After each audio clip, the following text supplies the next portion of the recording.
Ask everyone to please turn their phones to silent. We're here to pay kavod acharon, to give final respects to our friend, our neighbor, our sister, Alice Maltz, Rivka, Bas Levi, and Leah. We will begin by reciting just a few prakim, a few chapters of Tehillim. If I could please call on Rabbi Yonah Berman of Yeshivat Chovevei Torah to recite a parak of Tehillim.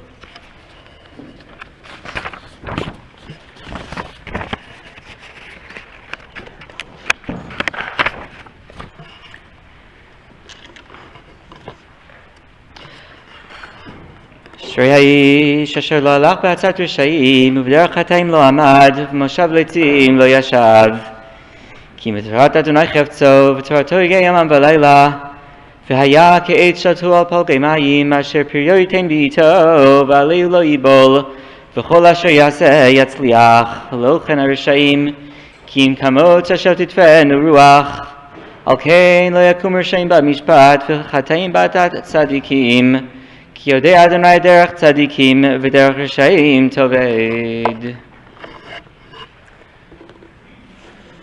If I could call on the Executive Director of Mount Sinai Jewish Center, Oren Hiller, to recite a parak of Tehillim.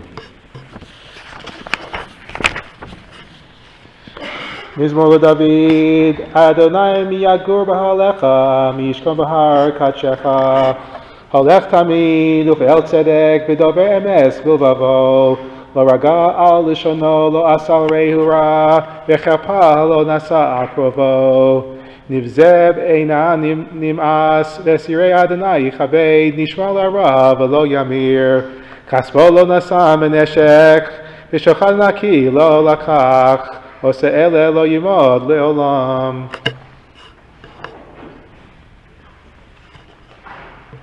If I can call on Binyamin Klugman, a neighbor, to please come and recite the next parak of Tehillim.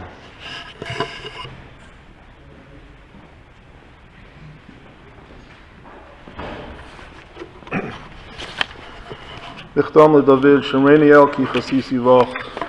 Amata l'Adonai, Adonai ata, Tovasi bal alecha, L'kdoshim Moshe ba'aretz hema v'adire kol chetz yivam. Yirbu atzvaisam acham maharu, bal asech neskeim midam, aval esa shmosam asvasai. Adonai minas chalki b'choisi ata toimich garoli. Chavolim nafu li banimim af nachalos shafar aloi. Abarech as Adonai asher yatzani, af leilas yisruni chiliyosai. Shivisi Adonai lenegi samit kinyini v'alemoit. V'chein samach libi v'yogel kavodi afasar yishkein levetach. Ki loy sazav nash l'shol loisitan chasidcha l'roy shochas. Tedieni or chayim soiva semoches espanecha niimois b'yimincha netzach. Finally, if I could call on Rabbi Avram Halfman of Congregation Shari HaTikva to recite the next parak of Tehillim.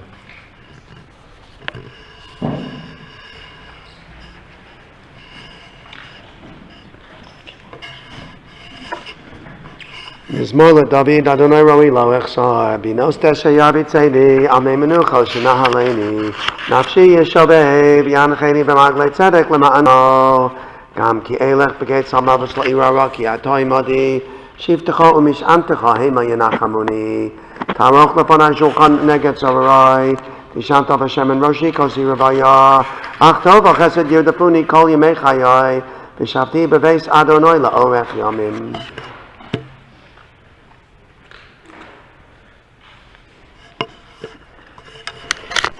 Alice was a very special woman, and we will hear different perspectives on just who she was. If I could call upon Rav Mordechai Schneidman, the Rabbi Emeritus of Mount Sinai Jewish Center, to please share some thoughts on Alice.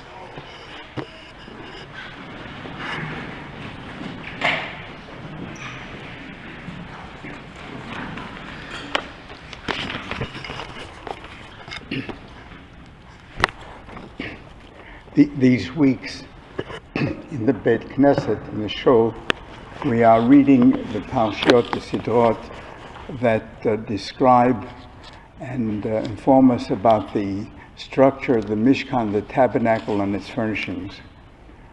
Among the various objects that were in the Mishkan was, of course, the menorah, the seven-branched candlestick, which is a unique Jewish symbol. And I'm going to use that symbol as a metaphor to speak about Alice. The lights of the menorah, of course, were indicators, I would think, of the light that Hashem brings to the world in the various areas of life. And they could, for a human being, represent the highlights of that person's life. Everyone, so to speak, builds his own menorah and has certain high points of his life. So I'm going to talk to you about 7 highlights of Alice's life as I see them. I won't dwell long on any of them, except perhaps the first one. The first light of her life was, of course, her family. Her father,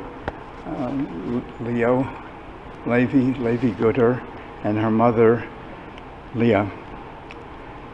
There was a special connection between Alice and her father, and it was rightly so, not just because of the daughter-father bond. He was a special person in his own right. He had gone through the Shoah, the Holocaust, and he remained a person full of life, full of joie de vivre all his life long. And he was also, interestingly enough, a yeshiva man. He had studied in yeshivot in Europe, and he remained that all his life. He was an interesting person, and he loved Alice, and Alice loved him deeply.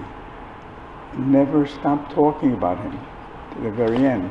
If you had a lengthier conversation with her, so Leo Good, her father, came into the conversation. She had a sister, Edith, who predeceased her. Edith has 2 children, Sarah, Dr. Sarah, and Michael Miller. I think they're here someplace. And, right, and perhaps not Michael, your representative. Sorry about that. And also another, this is a niece, as I say, Edith's daughter, a niece of Alice. And Ezra and his wife. He's sick himself, otherwise I'm sure he would be here at the Levayah. The connection between Edith and Alice was a remarkable one. Edith took it upon herself to see to it, and she actually was the angel in Alice's life as long as she was well. She tried her best to see to it that Alice's life was enhanced and was full, and that she was, so to speak, well guarded. She was well guarded by Edith. Did a remarkable job. And so she should be remembered at the Levayah for Alice. No offense, Dr. Sarah, but I think Alice had a special connection to Ezra. She has a special feeling for him. And though he's not here, I think it's worthy of mention. They talk regularly, they're in touch with each other. Alice also tried marriage to Mr. Bernard Maltz. Worked for a while, and somehow it didn't quite work out well, but she had that in her life as well. So much for her family. The second light of her life, which is actually like a black hole, is the Shoah that Alice experienced as a hidden child, together with her sister. The family actually, they were dispersed in different farmers' homes, and there's not much to say about that, except that never spoken of really at length, but always a presence and a shadow in the room and in the conversation with Alice. The third light in her life was this synagogue in which we are in today. This was a sort of home away from home. At times, Alice was a little bit miffed at the synagogue, but she came back. This was home for her. And she so loved the young people in the shul. And when she was invited to a Friday or Shabbat lunch, Friday night dinner, Shabbat lunch, there was nothing that was bigger than that for her. She called them her family, and indeed they were. She established quite good, deep relationships on occasion with many of the young people here. Many of us will remember, in speaking of connections with younger people, I don't think of him as a young person in that category, Rabbi Moshe Goldfader. Very special connection. And he came from Atlanta to be at the Levayah today. Baruch Tiyeh. Another thing I want to mention about the shul was, from time to time, when the appropriate time came about, at the yahrzeit of a parent, or usually her father, she would sponsor Shalosh, and Alice would deliver a talk. Actually, make it her business to deliver a talk. She had help, sometimes from Atlanta, I'm sure, but she had help, but she did it. The last time she couldn't quite finish it. I guess that was a signal to us that her powers were declining. But with a special nachat, a kind of good feeling that you had when you saw that Alice got up there and was telling us about the idea, the thought of the Siddur of the week. Mount Sinai was a very important time. The fourth line of her life was that Alice had jobs during her lifetime. And that meant that she had a routine, a schedule, kept to it, did her work. As a matter of fact, the most outstanding job that for her was the job that she had at the Federal Reserve Bank in New York. And believe it or not, that's where she met a son of mine. He was working there at the time. And I would get reports from her about him if he's behaving himself.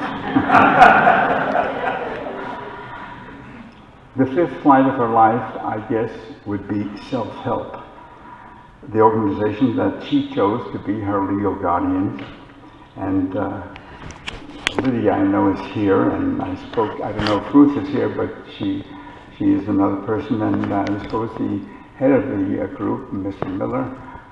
All of them deserve a big yasher koach, a big acknowledgement of gratefulness.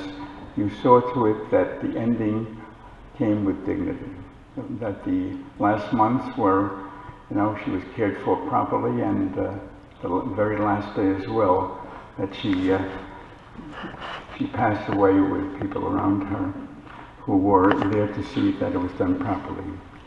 The sixth light of her life is one that I speak about with a little trepidation. The rabbi began with saying, "Who is Alice Maltz?" And that's a question that is an interesting one to attempt to answer. I'm not a psychologist. I don't have the analytical abilities of a good psychotherapist. But Alice was very interesting. She was an innocent in many ways, and at times she had knowledge that you wouldn't expect of her, and she saw new things that were actually remarkable. She had a good knowledge of the Jewish tradition, was very respectful of it. I think that Alice, above all, was sensitive about herself and wanted people to take her seriously, to respect her for who she was. And she was sensitive to slights and slurs, and she could read people. She was good at that. And she would reciprocate, of course, and treat the person who treated her well in the same way. She read people and their attitudes. And on a personal note, I hope I treated her with the proper consideration that I know she wanted and that I know she deserved.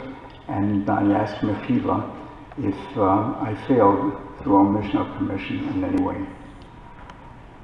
I just want to add a word. The seventh light of her life is about actually the last day of her life.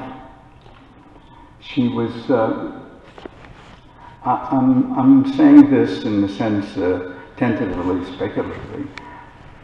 I would call her death a mitat neshika. That means dying with a kiss, so to speak, godly kiss.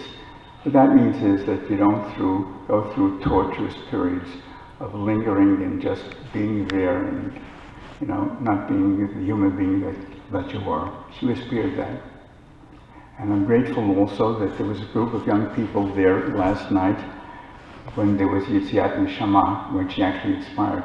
Somehow in our tradition we consider that to be a davar gadol, to be able to be there at that last moment when you're probably not fully conscious, but perhaps unconsciously or subconsciously you're somehow aware that something is happening to you. And the last thing I want to mention is that the date of her death is actually very interesting. She died on Zayin Adar. Zayin Adar Aleph, but the Zayin Adar. That's the Yortzeit in our tradition of Moshe Rabbeinu, Moshe our teacher. No small thing, deserves mention. Yehi Zechram Baruch.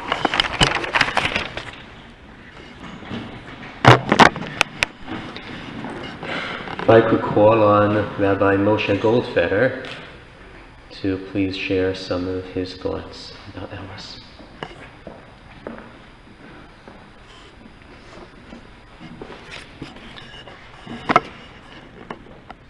This is actually the room where I met Alice.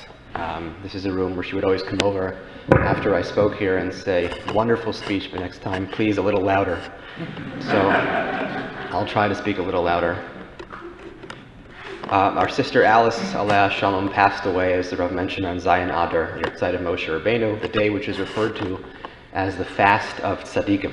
Zayin Adar almost always falls out on Parshat Tetzaveh, the one parsha where Moshe's name is missing. There are many reasons and thousands of Divrei Torah about why Moshe's name is missing, but regardless of why, what you realize when Moshe is suddenly missing is how central he had become to the entire story without you even noticing. His absence is astonishing, and it forces you to come to terms with who he is. Today's Tuesday. Every Tuesday and Friday for the last 5 years, Alice and I would have a conversation. It's really only now that she's missing that I can finally appreciate how much those conversations meant and will always mean to me. She would always say, "Thank you for calling," but I wasn't doing her the favor. She was doing me the favor. Every week, twice a week, even though we weren't neighbors anymore, Alice would call to check on me and just to show me unconditional love and support. Didn't matter what I was doing, she wanted to hear all about it and she wanted to be supportive. Alice was the kindest, sweetest, purest soul that anyone will ever meet. She never wanted to talk about herself. She was always interested in hearing about everyone else. What's new with you? How's your family? Send my love. I want to see you. I miss you. Tell them I want to see them and I miss them. She always wanted us to come and visit her, and I want you to know, Alice, that I'm sorry I wasn't there more often.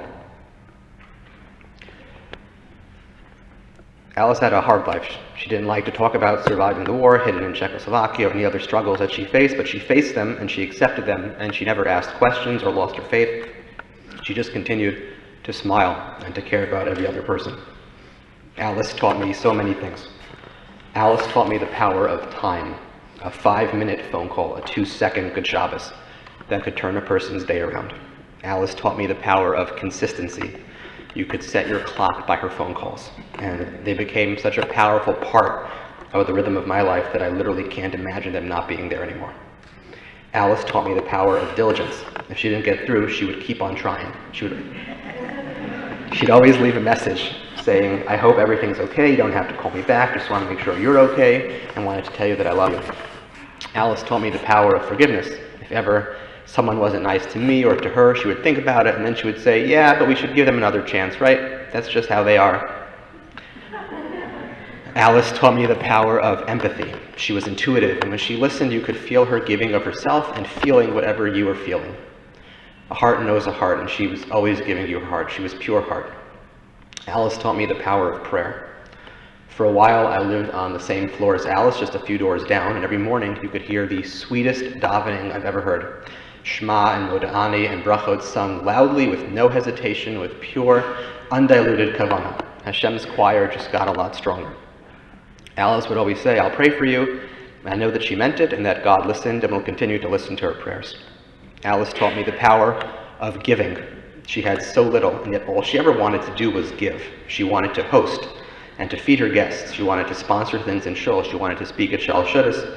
She wanted to set people up, arrange for them to meet in her apartment. She wanted to share whatever she had with others. She would always ask whenever I came, but what can I give you?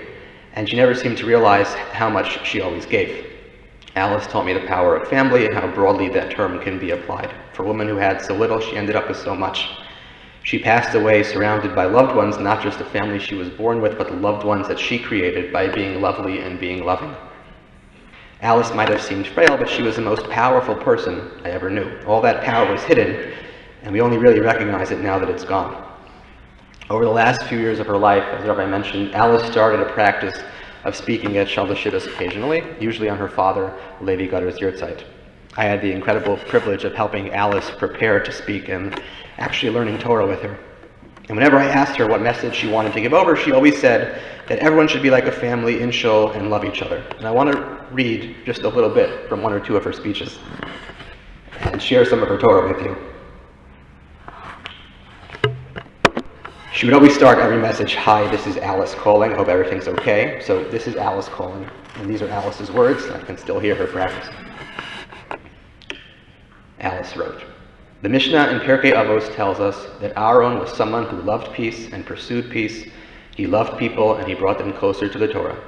Loving people is a special mitzvah that Hashem gave us that is very important to me. I always try to love everybody because everybody is special, each in their own way." Alice continued. The Parsha also tells us about the 40-year journey that the Jewish people took when they left Egypt to get to the land of Israel. Some places they stayed a long time, some places they stayed a short time, but every place they went was important for their trip. The rabbis tell us that the description of the journey is like a family photo album, full of beautiful memories that bind everyone together across time and space as one big family. The Torah reminds us that our whole lives are really one big journey. And the families that we have, all the brothers and sisters and the places that we live and the people that we meet, they're all part of it. They're all beautiful pictures which we should cherish. We all have our photo album of life, and all of us here have at least one photo in common, which is Washington Heights and Mount Sinai Jewish Center, where we all live and daven. The Beis HaMikdash was destroyed because people did not love each other the way they were supposed to. The Jewish people got spread out across the whole world, but Hashem gave us a special present. In every community, He helped us build a little Beis HaMikdash, the synagogue, and our little Beis HaMikdash, Mount Sinai. Alice concluded that speech. I want to thank again Rabbi Schwartz for being a wonderful rabbi and leader, and Rabbi Schneiman for everything that he does and that he's done, and Yaakov Kander for helping me, and Akiva, and all my brothers and sisters.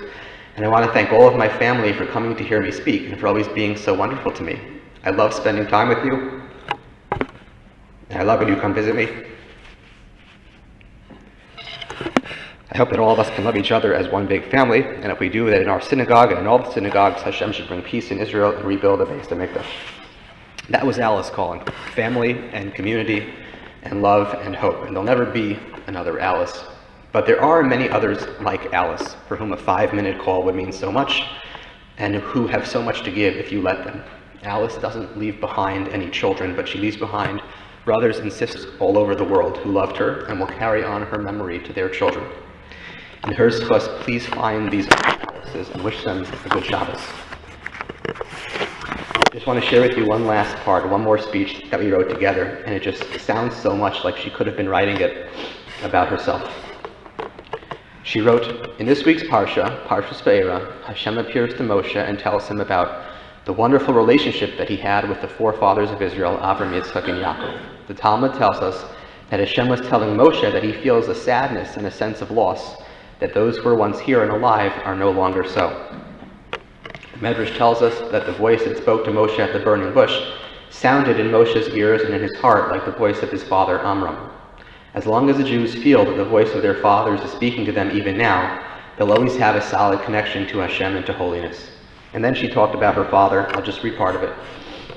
"He was an incredible and very special man, always ready and willing to help anyone and everyone, and he always had a smile on his face. He also was very involved in the synagogue in Mount Sinai, where he was on the board for many years. You all know Alice loved to help out in the office here. On Shabbos, he would greet every single person in the shul with a big smile and was friendly to everybody. He made sure that I was taken care of and healthy, and he taught me more about what it means to be a servant of Hashem." Alice concludes, "I hope that I'm like him. I try to be friendly to everyone, to keep a positive outlook, and to always look ahead to the future and see how I can help to make it better. hope that everyone can learn a lesson from him about always smiling and always being extra friendly to everyone in Shul. And I hope that people hear about him and are inspired to come over and be friendly and come visit so we can talk more. I can still hear his voice every day, and I miss him greatly. He truly is the connection to Hashem, just like the Avos in the Parsha, and I hope that his neshama has an aliyah today, his yurtzeit, and every day. May we all learn from him, and may we all follow him in taking responsibility and in caring for other people and making sure that the shul is like a family. And thank you to all of my friends and family who come visit me. I hope that more of you also join my family. Good Shabbos. Alice loved every one of you. Everyone who came to her parties and called her and visited her and said Good Shabbos and smiled at her. If you knew her, she was the best and most loyal friend and sister that someone could ever ask for. I will always hear her voice and feel that connection to her holiness. And I promise to try and learn from her examples. So one more time, Good Shabbos, Alice. I love you and I miss you. You're still my sister. As she would say, you're always my sister. Nothing changes. Why should it? I love you. Goodbye.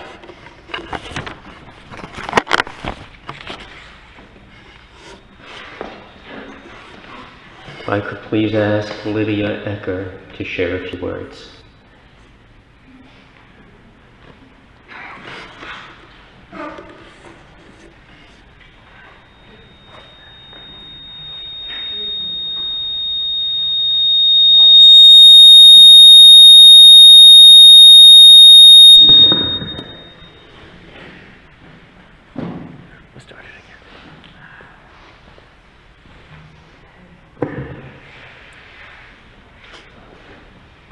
Thank you, Rabbi.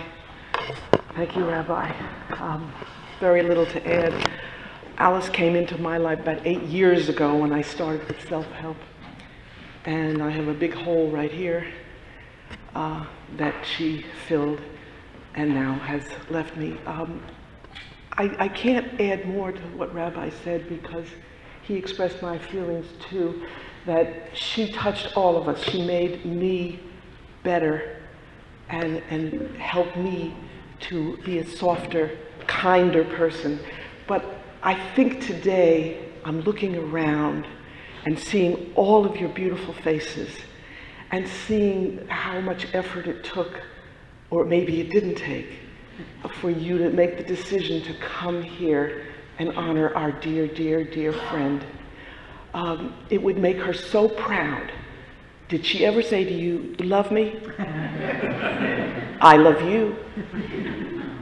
And that was the simplicity of her life, that she gave of herself freely, openly, without any strings, and hoped that you would return it. One of the things, as Alice had a little more difficulty as the years went on, was how important it was for her to be here with you. And we couldn't just let her come and go. And I reached out to you, and I said, I need your help. We want Alice to be with you. We want Alice to enjoy the Sabbath. But she can't come unless you agree to walk her home. And you were magnificent. And you remain magnificent. There's nothing more that we at Self-Help could want than to have a family like this, which you all are.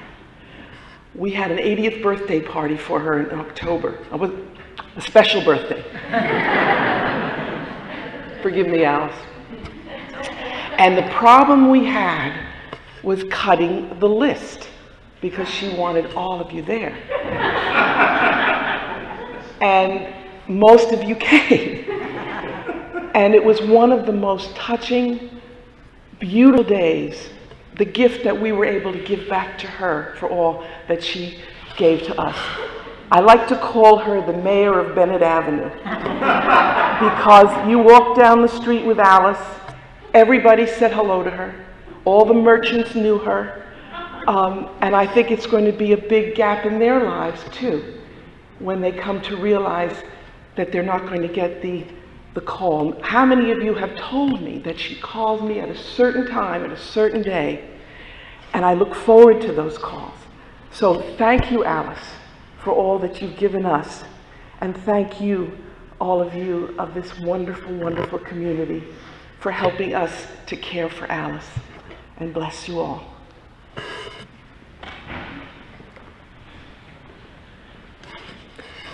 Akiva Steckler.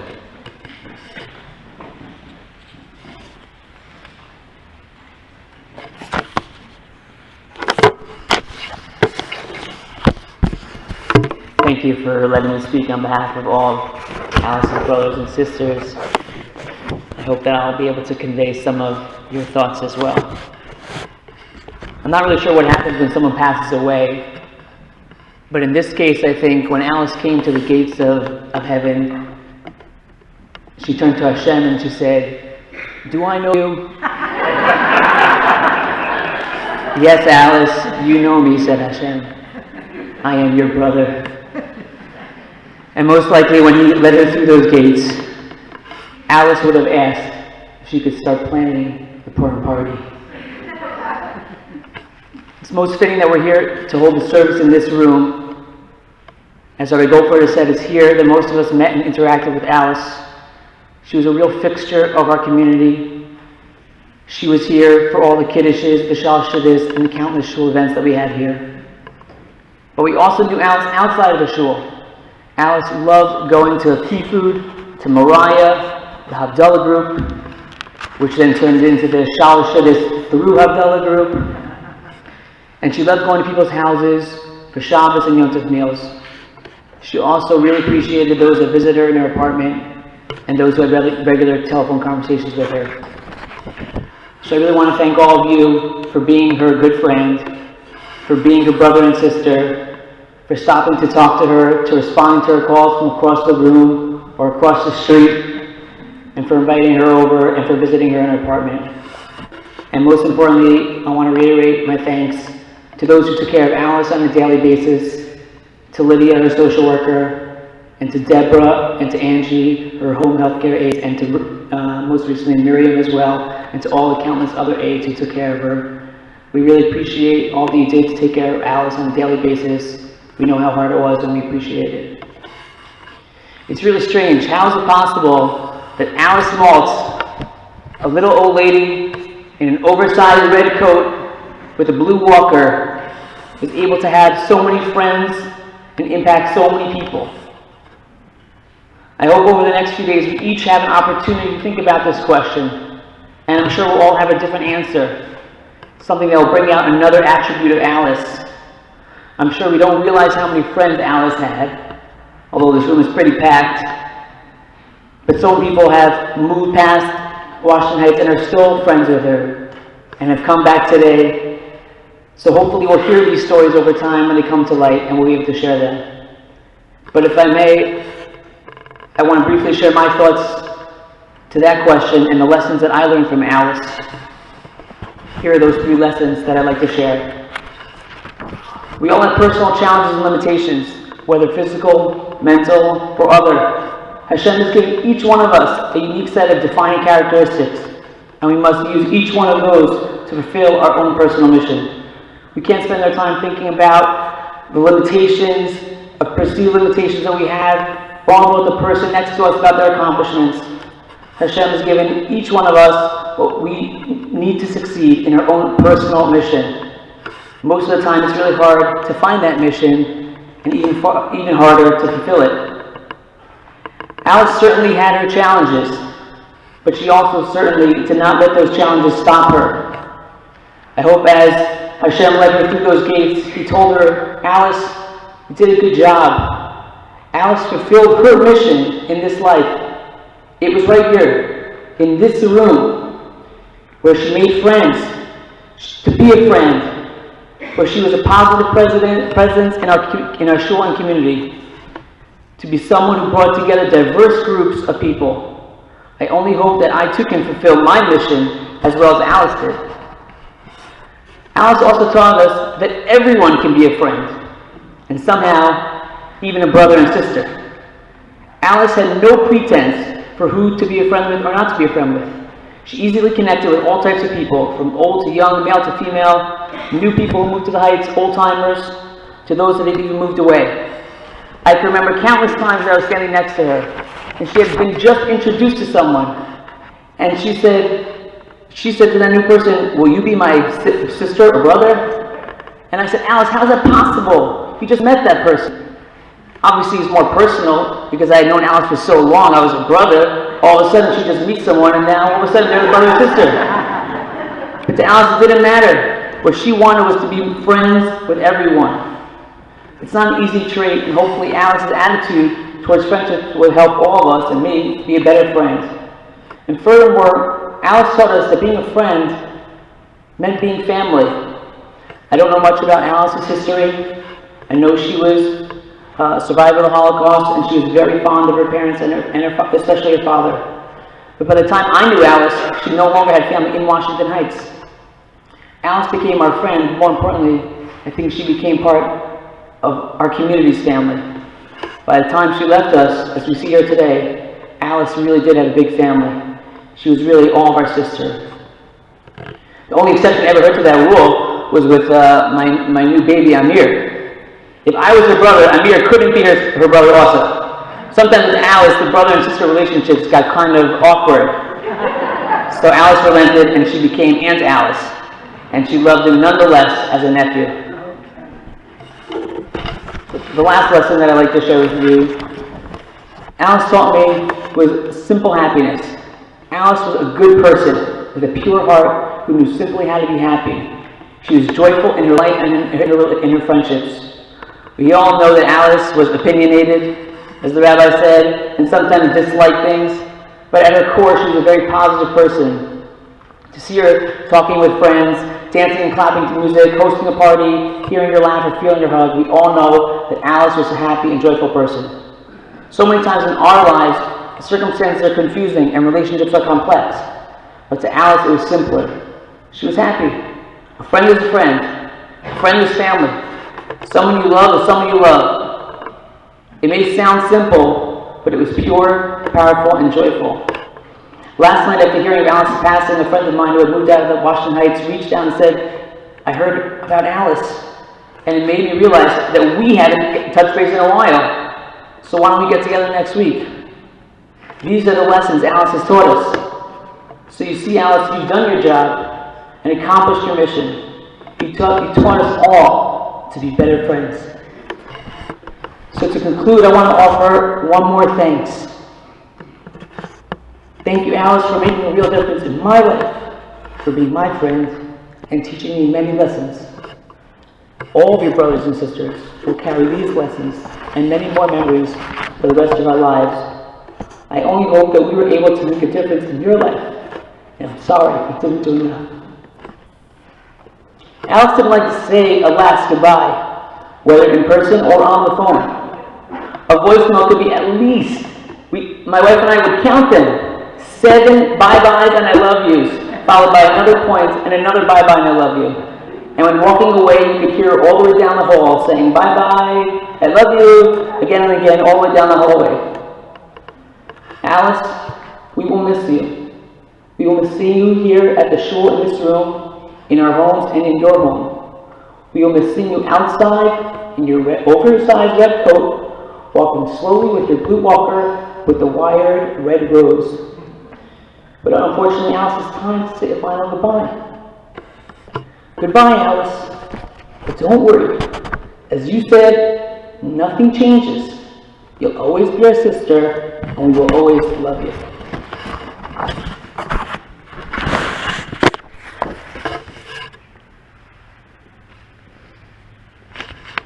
Shani Tesh.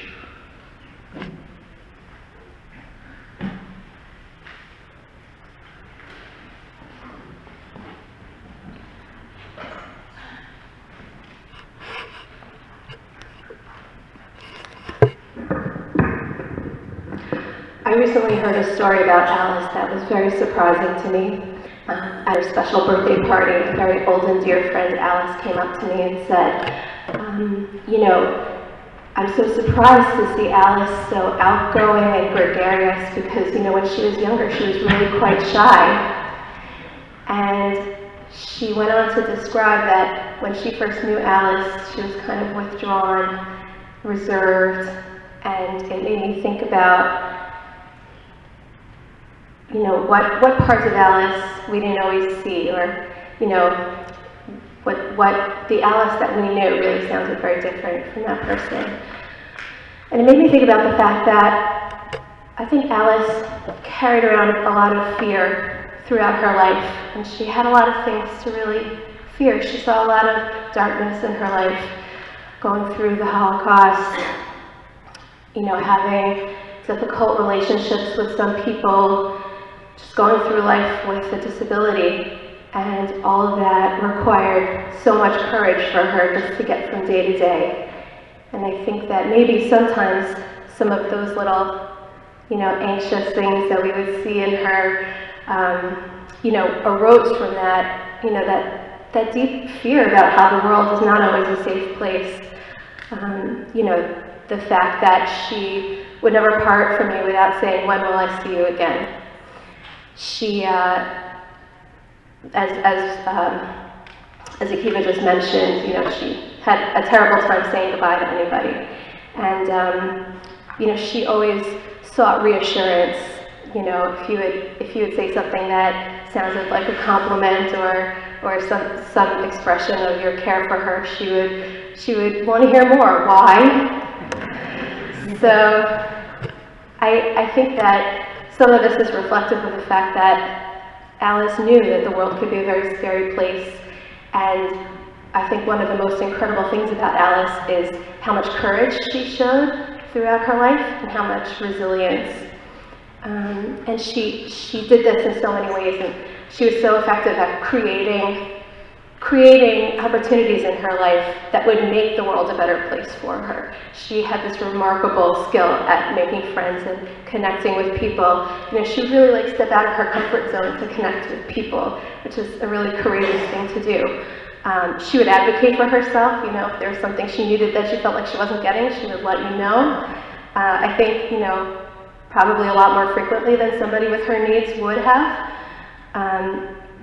She had just this amazing way of bringing people together around her, which I think was really her way of staving off that darkness that she had unfortunately experienced. And one of the hardest things for me personally to witness over the last few months was to see Alice suffering from so much fear and no longer having the presence of mind or the resources to understand or deal or cope with how afraid she felt.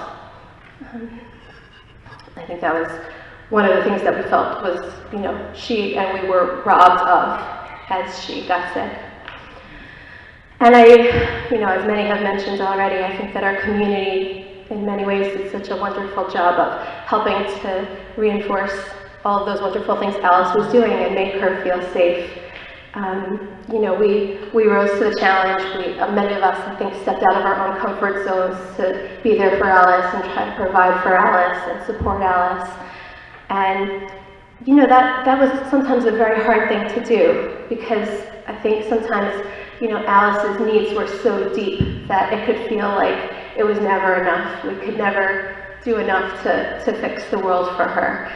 And I think that having a relationship with Alice was also about, you know, each of us figuring out for ourselves, you know, how much we felt we could give, and also, you know, having a sense of resilience about ourselves and trying to figure out, you know, even if it could never quite be enough, you know, what it felt appropriate for us to give, and for how it felt we were able to give to her and connect to her while still taking care of ourselves as well. And also, as it's been mentioned, not only did Alice kind of stay afloat and tread water, but she was so full of brightness and color and life and music and enthusiasm. And she you know, had this vibrant personality that I think was one of, you know, her greatest strengths that brought us all, that drew us all to her. And, you know, it wasn't just a matter of coping for her, but she just had this way of seeing the beautiful things in life and loving them and making us love them too. So I think that one of the things that I'm really gonna take with me from my sisterhood with Alice is ideas about courage and about resilience and about doing things that are not necessarily comfortable because they feel like the right thing to do, taking risks for the sake of connecting with other people, advocating for what I need, and finding moments of joy and aliveness and togetherness that are all around amidst darkness.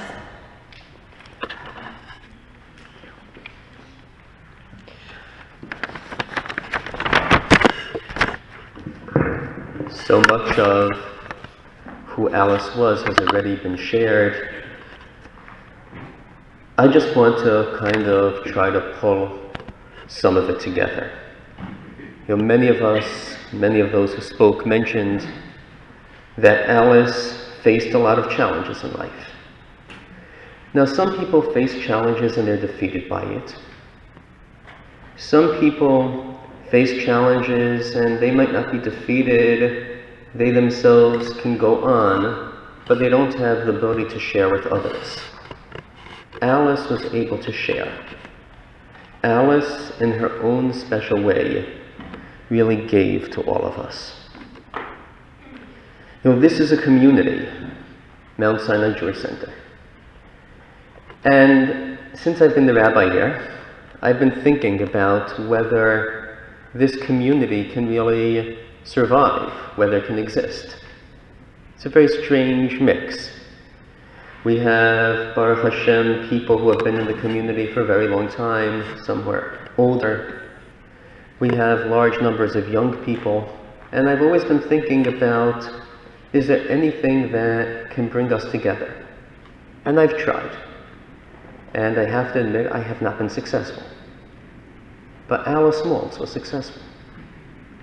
Alice was able to help all of us, people who span different parts of the world, different generations, different social experiences, different levels of education. Alice brought all of us together. Alice helped us become the type of community that we really are. So many of us try to give to Alice. We tried to spend time with her. We gave song, musical Havdalah, Hanukkah parties. We tried to give her joy. We tried to give her time. We tried to give her a listening ear. It wasn't always easy, but we tried. We tried to give her a caring comment. Now, Alice, we also have to ask you mechila, because we probably didn't try enough. We probably didn't spend enough time with you and spread enough joy, but we tried to give, and we gave a bit. But one thing that emerges from all of the talks is that much more than we gave is what we received. We are each better because we knew Rivka Bas Levi, we knew Alice Maltz. Now, this past week, we read V'yikchu li Truma. The Torah says how you give a donation, but it uses the expression V'yikchu li. You'll take it. You'll take, you won't give.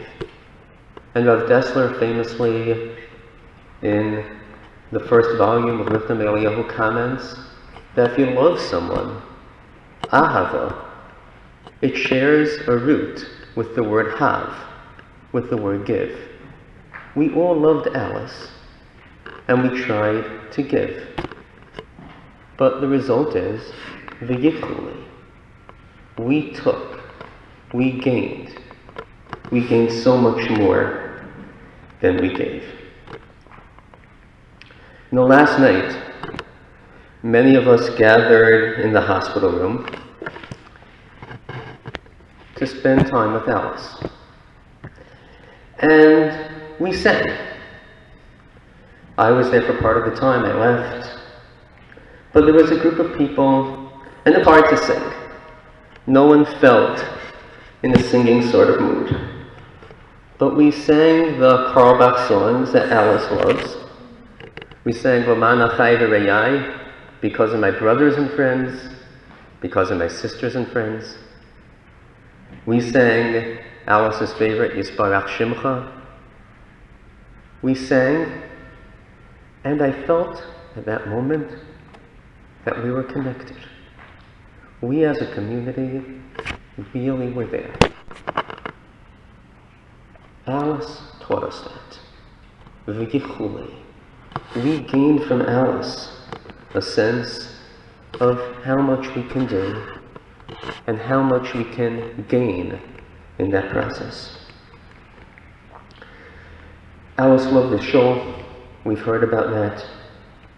We heard, Rabbi Moshe Goldfeder mentioned some of the speeches that she gave, quoted from them. Alice loved us. She loved the shul. And it was often, as Rabbi Schneider mentioned, a tough love. The type of love that, sometimes Alice got frustrated with us, but she kept on coming back.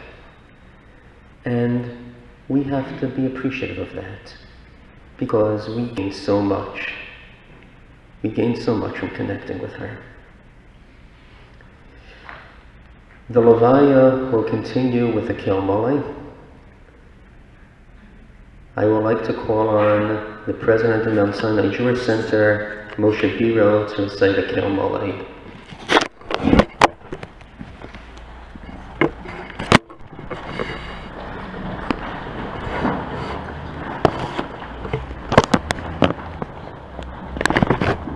El Mole Rachamim Shocheina Bamiromim Hamitzei Meluchon Lechona Al Kanfei HaShechina B'ma'avos Kedoshim Utehovim Kezohar Harakia Mazirim Es Nishmas Rivka Bas Levi Shehalecha Li'olamah Bavor She'anu Mispabelim Bi'ar Hazkaras Nishmosah Bigan Eden Dehei Menuchosah Locheina Bavarachamim Yastireha B'Seiser Kenafav Li'olamim V'yitzror B'tziror HaChaim Es Nishmosah Adonai Hu Nachalosah V'sanuach B'Shalom HaMishkavah V'nomar Amen. Kavura interment will be in Cedar Park Cemetery on Forest Avenue in Paramus, New Jersey. We will be able to follow the Aron, to follow the hearse down Bennett Avenue. We will go till 184th Street behind the hearse. There will be one minyan for Ma'ariv Thursday night at 8 p.m. in Alice's apartment, 165 Bennett, apartment 5D. I'd also like to ask the community to please sign up to study Mishnayos in Alice's memory. We have on the show website a Mishnayos sign up. We were doing it for our Zayin Adar Siyum, which will be a month from now. But we will now ask that all the remaining parts of Mishnayos should please be learned in the memory of Rivka Bas Levi, in the memory of our sister Alice Maltz. Bila Hamavas Netzach, Umacha Adonai Elohim Dima Me'al Kapanim, may Hashkadosh Baruch Hu absorb all of death. Death doesn't get eradicated, but it becomes part of us. Bila hamodas vanetzach, it's an expression of absorption. May HaKadosh Baruch Hu remove all tears. May HaKadosh Baruch Hu, may God remove the disgrace from the Jewish people. In the memory of our sister, Rivka Bas Levi. If I could please ask those who will be able to come to the kavura, to the internment, to please come to me and tell me that you're going so that we can ensure that we have a minyan. Please leave the shul in an orderly fashion and we can escort the Aram down Bennett Avenue. My car's across the street. Okay. So I'll drive. Yeah, are you going to drive? I think we also have a car from the JCC, from the event. If you have room for somebody who can't count for a minute, can I come? I think so. I think we have room. Okay. Oh, Yeah. Great. Okay. I think so, yeah. Okay. I think we have 2, maybe 3 cars going. So. Oh, great. Okay. Huh?